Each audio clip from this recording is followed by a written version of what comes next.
नमस्कार दोस्तों, स्वागत है आपका इन्फिनिटी नॉलेज में। तो दोस्तों, जैसा कि आप सभी को पता होगा कि दुनिया में भारत की कोई मदद करे या ना करे, लेकिन इजराइल ही एकमात्र वो देश है जो भारत की हर कंडीशन में मदद करता है। चाहे भारत इजराइल का सपोर्ट करे या ना करे, लेकिन इजराइल हमेशा भारत का ही सपोर्ट करता है। तो दोस्तों, न्यूज़ अब ये निकल कर सामने आई है कि भारत को फिलहाल के टाइम में एक मिसाइल की जरूरत थी, तो भारत को वो मिसाइल इजराइल के पास मिली। और दोस्तों, आपको बता दे, जो ये भारत इजराइल से मिसाइल लेने वाला है, ये अभी अभी इजराइल ने बनाई है और इसका नाम है स्पाइस 250ER। भारत इजराइल से इस मिसाइल को इसलिए लेना चाहता है क्योंकि इजराइल की मिसाइल की क्वालिटी के बारे में आपको बहुत अच्छे से पता होगा, और इजराइल की जितनी भी मिसाइल आती हैं वो पिन पॉइंट एक्यूरेसी के साथ आती है। और इजराइल ने भारत की हर कंडीशन में मदद की है, चाहे वो 1971 का युद्ध हो,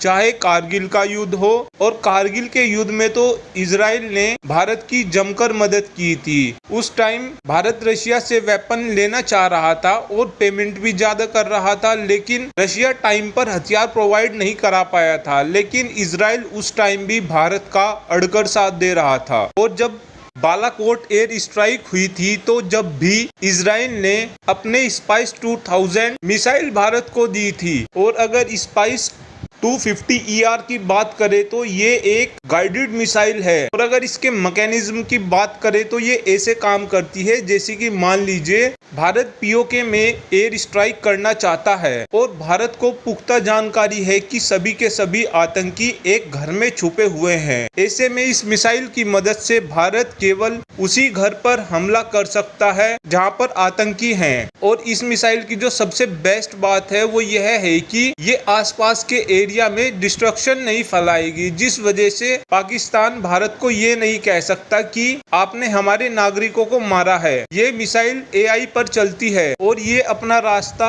भी बदल सकती है। अब इसमें एक सोचने वाली बात यह भी है कि भारत के पास एक से बढ़कर एक मिसाइल है, तो भारत इजराइल से ये मिसाइल क्यों खरीद रहा है? तो दोस्तों, ऐसा इसलिए है क्योंकि भारत में जितने भी हथियार बनाए जाते हैं उन्हें DRDO या फिर HAL ये कंपनियां बनाती हैं। लेकिन ऐसे में फिलहाल के टाइम की अगर बात करें तो HAL और DRDO बड़े बड़े प्रोजेक्ट पर काम कर रहे हैं, जिस वजह से वो इस टाइप के बॉम्ब या फिर मिसाइल नहीं बना पा रहे हैं। अब भारत की साइड से इजराइल को कहा गया है कि आप हमें इस मिसाइल का एक बार डेमो दे दीजिए। ऐसा इसलिए है दोस्तों क्योंकि भारत ये देखना चाहता है कि ये मिसाइल भारत के कौन से फाइटर जेट पर फिट होगी। और अगर इस मिसाइल की रेंज की बात करें तो इस मिसाइल की रेंज होने वाली है 150 किलोमीटर। और भारतीय सेना में जब ये मिसाइल आकर शामिल होगी तो पाकिस्तान के आतंकियों के लिए ये एक तरीके से खतरे की घंटी बजाकर रख देगी।